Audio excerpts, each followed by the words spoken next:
ओम शांति। 5 मई 2025 की साकार मुरली है।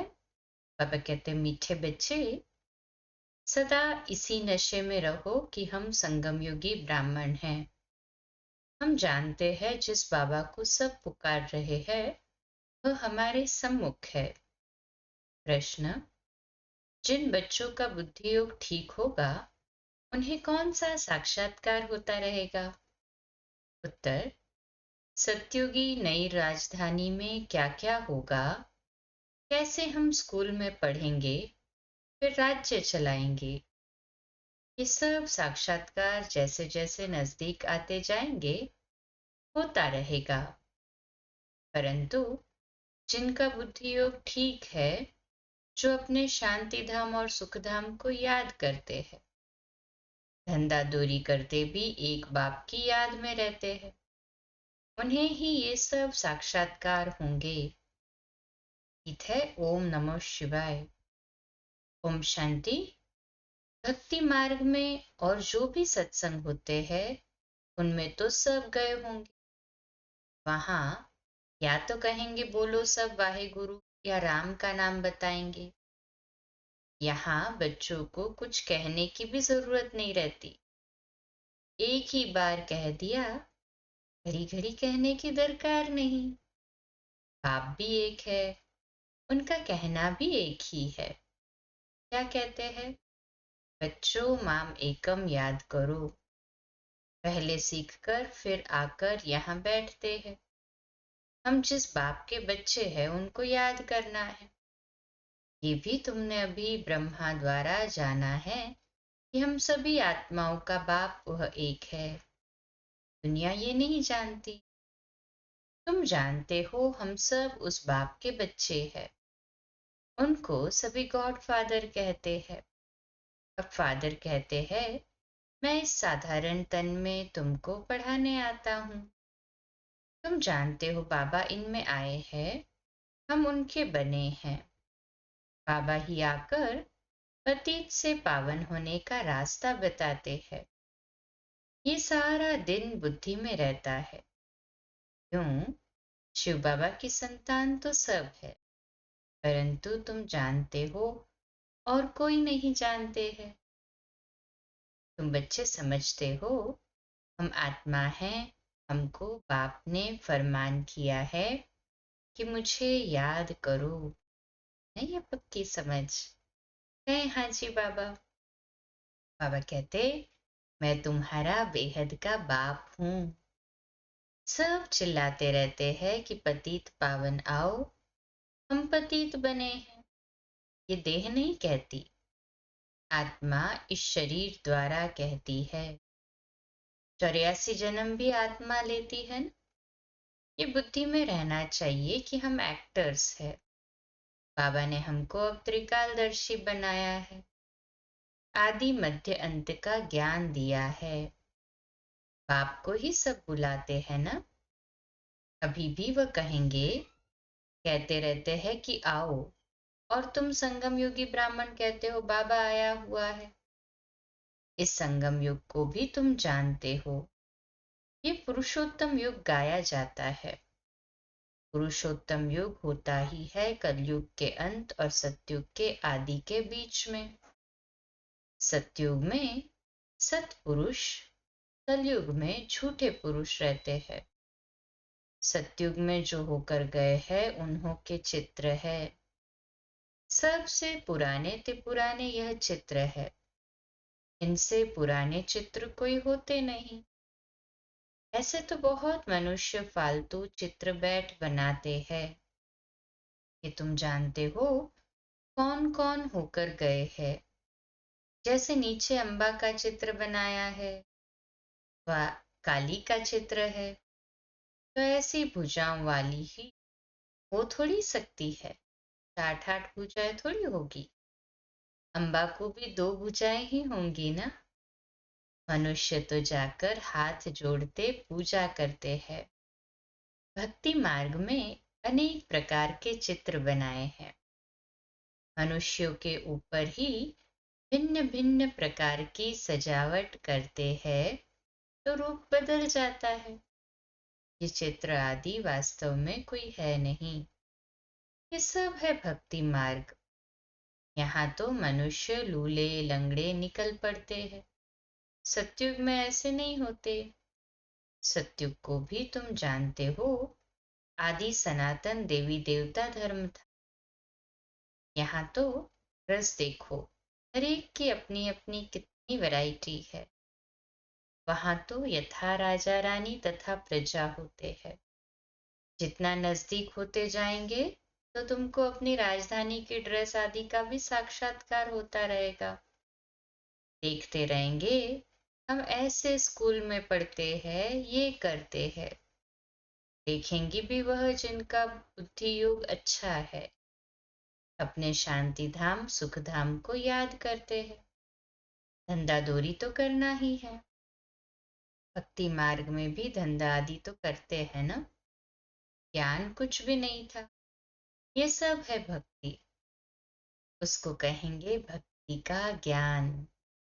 तो ये ज्ञान दे न सके कि तुम विश्व के मालिक कैसे बनेंगे। अभी तुम यहाँ पढ़कर भविष्य विश्व के मालिक बनते हो। तुम जानते हो ये पढ़ाई है ही नई दुनिया अमरलोक के लिए। बाकी कोई अमर कथा पर शंकर ने पार्वती को अमर कथा नहीं सुनाई है। वह तो शिव शंकर को मिला देते हैं। अभी बाप तो बच्चों को समझा रहे हैं, ये भी सुनते हैं। बाप बिगर सृष्टि के आदि मध्य अंत का राज कौन समझा सकेंगे। ये कोई साधु संत आदि नहीं है। जैसे तुम गृहस्थ व्यवहार में रहते थे वैसे ये भी है। प्रेस आदि सब वही है। जैसे घर में माँ बाप बच्चे होते हैं, फर्क कुछ नहीं है। बाप इस रथ पर सवार हो आते हैं बच्चों के पास। ये भाग्यशाली रथ गाया जाता है। कभी बैल पर सवारी भी दिखाते हैं। मनुष्य ने उल्टा समझ लिया है। मंदिर में कभी बैल हो सकता है क्या? श्री कृष्ण है तो प्रिंस, वो थोड़ी बैल पर बैठेंगे। इसी मार्ग में मनुष्य बहुत मूंझे हुए है। मनुष्य को है भक्ति मार्ग का नशा, तुमको है ज्ञान मार्ग का नशा। तुम कहते हो इस संगम पर बाबा हमको पढ़ा रहे हैं। तुम हो इस दुनिया में, परंतु बुद्धि से जानते हो ब्राह्मण संगम युग पर है। बाकी सब मनुष्य कलयुग में है। ये अनुभव की बातें। बुद्धि कहती है हम कलयुग से अब निकल आए हैं, बाबा आया हुआ है। ये पुरानी दुनिया ही बदलने वाली है। ये तुम्हारी बुद्धि में है और कोई नहीं जानते। कल एक ही घर में रहने वाले हैं, एक ही परिवार के हैं।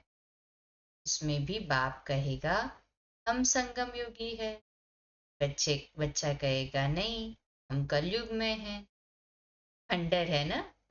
भगवान को पहचाना वो संगम युग में, उसने नहीं पहचाना वो कलयुग में। तो एक ही घर में दो व्यक्ति दो युग में, ये भी कहते बाबा वंडर।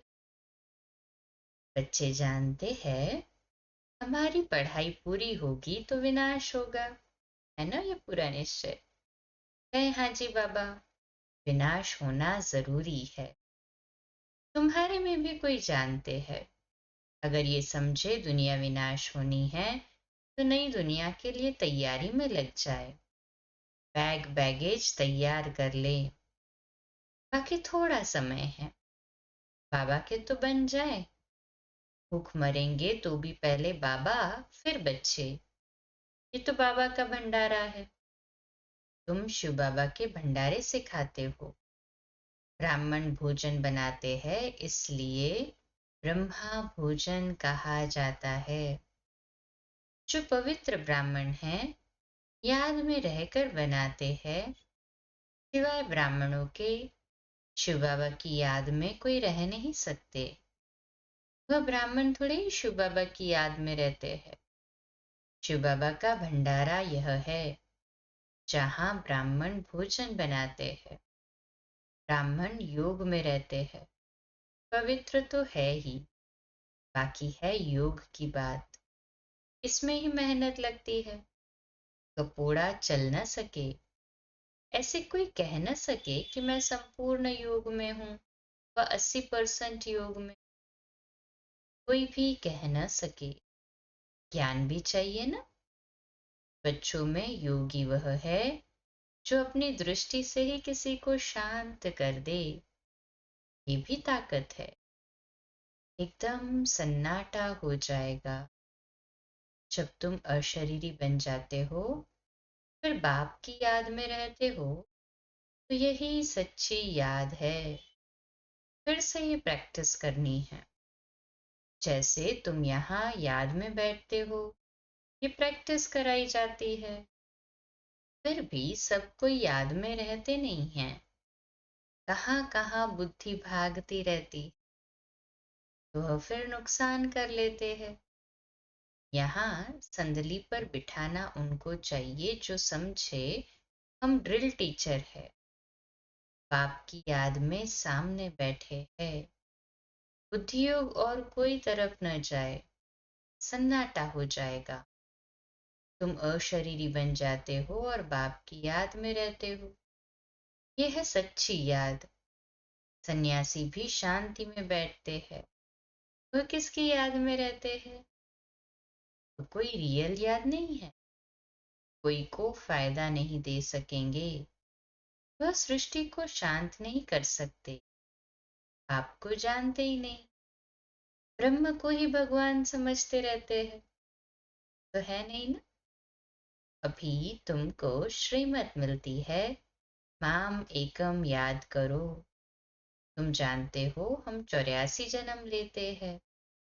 हर जन्म में थोड़ी थोड़ी कला कम होती जाती है। जैसे चंद्रमा की कला कम होती जाती है ना। चंद्रमा 16 कला संपूर्ण, फिर धीरे धीरे कमती होते जाती। देखने से इतना मालूम थोड़ी पड़ता है। अभी कोई भी संपूर्ण नहीं बना है। आगे चल तुमको साक्षात्कार होंगे। आत्मा कितनी छोटी है, उनका भी साक्षात्कार हो सकता है।